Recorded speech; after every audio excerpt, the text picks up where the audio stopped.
For our next set of examples, we have that a survey indicates that for each trip to the supermarket, a shopper spends an average of 43 minutes with a standard deviation of 12 minutes in the store. The lengths of time spent in the store are normally distributed and represented by the variable x. A shopper enters. And what we want to do is find the probability that the shopper will be there between 22 and 52 minutes, or more than 37. And then also, if 200 are in the store, we want to find how many we should expect to be in there for each interval of time. So this one's a little bit more complicated than the first one. It also brings up some things that are, I think, important to understand when it comes to using the table versus using calculator methods.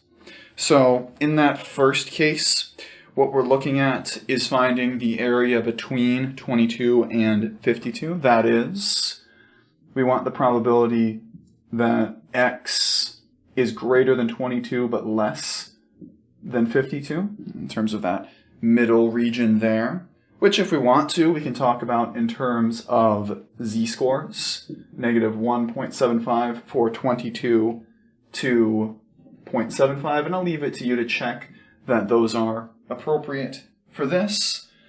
But from there, if you want to use the table, it's a bit of work. If you want to use the calculator instead, which like I said is what I would recommend you do for this kind of problem, you should get that the probability here that a shopper spends between 22 and 52 minutes is about 0.7333.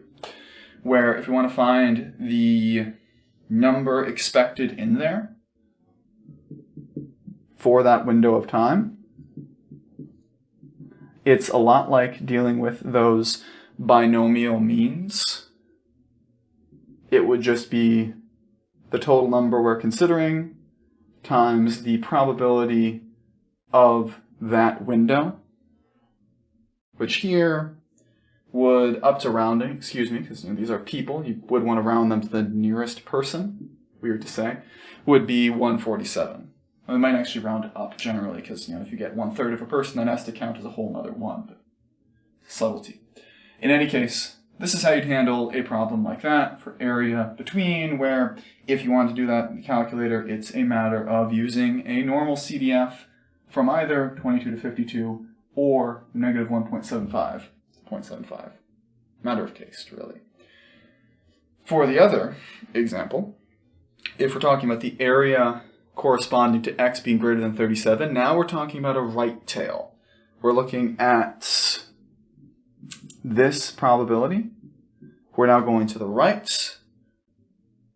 where because 37 is below the mean, that's the same as looking at a z-score bigger than negative 1/2, which whether we want to use that with normal CDF for this guy, normal CDF for that guy, I would strongly recommend using the calculator instead of the table, because the table is specifically designed for accumulations up to a point, not beyond. If you want to go beyond, you'd have to recognize that this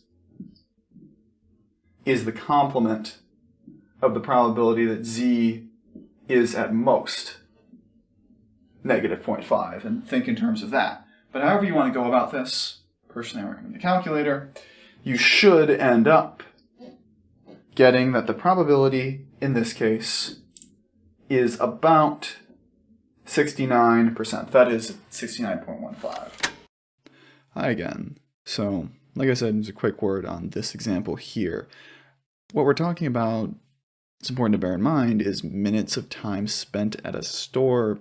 And even though it's not really reasonable to think about that in terms of, I guess, someone living at the store indefinitely, because that's what it would look like if you spent 1 followed by 99 zeros amount of time spent, I don't know, at Walmart or wherever. It is technically included in what we're talking about, but again, that's an incredibly small probability, but we are still including it. So realistically, no, we wouldn't have to think about that, or even something like spending, 10 hours worth of time at the store, because, well, unless you live there, what would be going on that you'd spend that much time there, if they even let you spend that much time there? But again, we're applying a abstract thing to a concrete example, and we're opening ourselves up to all options, even though many, many, many of those options are kind of meaningless in this context. So, if you want to find the number expected associated to that amount of time, it's the same sort of idea as before. You take your 200 shoppers and you multiply it by the probability that any one of them is there for more than 37 minutes. So 0.6915, which gets you about 138 shoppers in that group of 200. And that's all we're going to see here. Next week we're going to move on into 5.3 and 5.4. We're going to be taking this stuff even further, talking about these values, talking about areas, all this sort of work with the normal distribution. We're going to see a bit with what's called the inverse normal in that next section.